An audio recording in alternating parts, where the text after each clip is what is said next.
Hello student, তোমরা কেমন আছো? আশা করি তোমরা সবাই ভালো আছো। প্রতাপ একাডেমি কোচিং পরিবারে তোমাদেরকে সকলকেই স্বাগত জানাই। তোমরা যারা ক্যালকাটা ইউনিভার্সিটির আন্ডারে 5th সেমিস্টারে পড়াশোনা করছো, তোমাদের জন্য আজকে আমি নিয়ে চলে এসেছি বেঙ্গলি জেনারেল ডিএসসি A1 পেপারে গুরুত্বপূর্ণ 5 মার্কস ও 10 মার্কসের কোশ্চেনগুলি। পরবর্তী ভিডিওতে আমি এসএকিউ কোশ্চেন উইথ অ্যান্সার নিয়ে আলোচনা করব।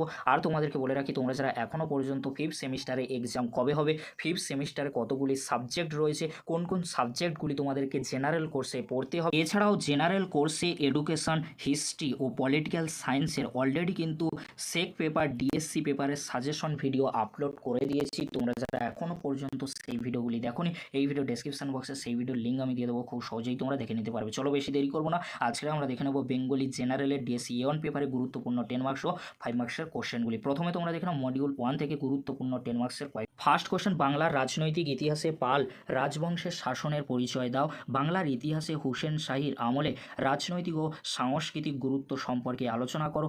বাংলা কৃষি প্রধান দেশ, বাংলার অর্থনৈতিক ভিত্তি নির্মাণে কৃষির ভূমিকা সম্পর্কে আলোচনা করো। প্রাচীন বাংলার সমাজ কাঠামো সম্পর্কে যা জানা যায় তার একটি রূপরেখা তৈরি করো। এই 4টি কোশ্চেন তোমরা মডিউল 1-এর জন্য দেখে যাও, অবশ্যই তোমরা এখান থেকে একটি 10 মার্কসের কোশ্চেন কমন পেয়ে যাবে। এবারে তোমরা দেখে নাও মডিউল 2 থেকে গুরুত্বপূর্ণ 10 মার্কসের কয়েকটি কোশ্চেন। ফার্স্ট কোশ্চেন, ফকির আন্দোলন বা সন্ন্যাসী বিদ্রোহের পটভূমি ও কারণ আলোচনা করো।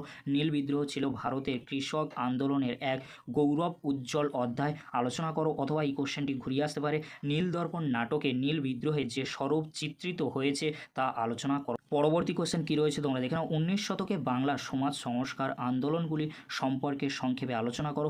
বাংলার ইংরেজি শিক্ষার প্রসার সম্পর্কে সংক্ষেপে আলোচনা করো। কোশ্চেনটি অনেক সময় ঘুরিয়ে আসতে পারে, 19 শতকে ধর্ম সংস্কারের ক্ষেত্রে পাশ্চাত্য শিক্ষার ভূমিকা নির্ণয় করো। এই কোশ্চেনগুলি তোমরা মডিউল 2 থেকে দেখে যাও, অবশ্যই তোমরা এখান থেকে 1 থেকে 2টি কোশ্চেন 10 মার্কসের জন্য কমন পেয়ে যাবে। এবারে তোমরা দেখে নাও মডিউল 3 থেকে গুরুত্বপূর্ণ 10 মার্কসের কয়েকটি কোশ্চেন। ফার্স্ট কোশ্চেন, দেশভাগ পরবর্তী উদ্বাস্তু সমস্যার স্বরূপ আলোচনা করে তার সমাধান কিভাবে হয়েছিল সংক্ষেপে লেখো। বঙ্গভঙ্গের প্রেক্ষাপট ও উদ্দেশ্য সম্বন্ধে আলোচনা করো। এই কোশ্চেনটি অনেক সময় ঘুরিয়ে আসে, প্রেক্ষাপট উল্লেখ করে বঙ্গভঙ্গ বিরোধী আন্দোলনের পরিচয় দাও। জাতীয় শিক্ষা পরিষদ কিভাবে গঠিত হয় তা আলোচনা করো। পরবর্তী কোশ্চেন, স্বদেশীয় বয়কট আন্দোলন সম্পর্কে আলোচনা করো। বরাক উপত্যকার ভাষা আন্দোলনের পরিচয় দাও। এই কোশ্চেনগুলি তোমরা ভালো করে রেডি করে যাও, অবশ্যই তোমরা 10 মার্কসের কোশ্চেনগুলি কমন পেয়ে যাবে মডিউল 1, 2, 3 থেকে। আর তোমাদেরকে বলবো, এই কোশ্চেনগুলির পাশাপাশি তোমরা যদি টেক্সট বুকটা ভালো করে খুঁটিয়ে পড়ে রাখো, অবশ্যই তোমাদের অনেকটাই কিন্তু সুবিধা হবে। এসএকিউর ক্ষেত্রে, বড় কোশ্চেনের ক্ষেত্রে অবশ্যই তোমরা টেক্সট বুকটি ভালো করে খুঁটিয়ে পড়ে রাখবে। এবারে তোমরা দেখে নাও গুরুত্বপূর্ণ 5 মার্কসের কয়েকটি কোশ্চেন। বাংলার সমাজ সংস্কৃতিতে ব্রাহ্ম সমাজের গুরুত্ব সংক্ষেপে আলোচনা করো। প্রাচীন বাংলার রাজনৈতিক ইতিহাসে মাৎসন্যায়ের স্বরূপ আলোচনা করো। টিকা লেখো শিক্ষা সংস্কারের ডিরোজিও এবং ইয়ং বেঙ্গল। পরবর্তী কোশ্চেন কী রয়েছে তোমরা দেখে নাও, বাঙালি সংস্কৃতিকে বলা হয় মিশ্র সংস্কৃতি, যুক্তিসহ মন্তব্যটি ব্যাখ্যা করো। কোশ্চেনটি ঘুরিয়ে আসতে পারে, বাঙালি যে মিশ্র জাতি সে বিষয়ে সংক্ষিপ্ত টিকা লেখো।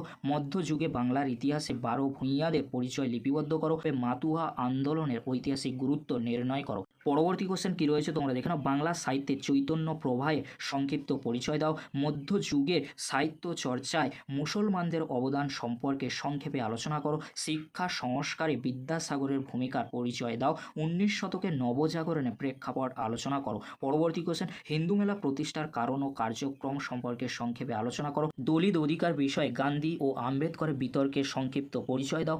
বাংলা উপন্যাসে নকশাল আন্দোলন প্রতিফলনের সংক্ষিপ্ত পরিচয় দাও। বা কোশ্চেনটি অনেক সময় ঘুরিয়ে আসে, নকশাল আন্দোলন সম্পর্কে টিকা লেখো। পরবর্তী কোশ্চেন অর্থাৎ লাস্ট কোশ্চেন কী রয়েছে তোমরা দেখে নাও 5 মার্কসের জন্য, প্রাচীন বাংলার শিল্পের সংক্ষিপ্ত পরিচয় দাও। ভাষা আন্দোলনের ঐতিহাসিক গুরুত্ব সংক্ষেপে আলোচনা করো।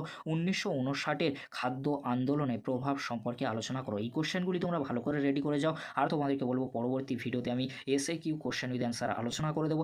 আর তোমাদেরকে বলে রাখি, এই কোশ্চেনগুলির পাশাপাশি তোমরা টেক্সট বুকটি ভালো করে খুঁটিয়ে পড়ো, যাতে তোমাদের কোনো সমস্যা না হয়। আজকের এতটুকু, পরবর্তী ভিডিওতে বেঙ্গলি জেনারেলের ডিএসসি A2 পেপারে গুরুত্বপূর্ণ 5 মার্কস, 10 মার্কস ও 1 মার্কসের কোশ্চেন উইথ অ্যান্সার নিয়ে হাজির হবো। ভিডিওটি দেখার জন্য তোমাদেরকে অসংখ্য ধন্যবাদ।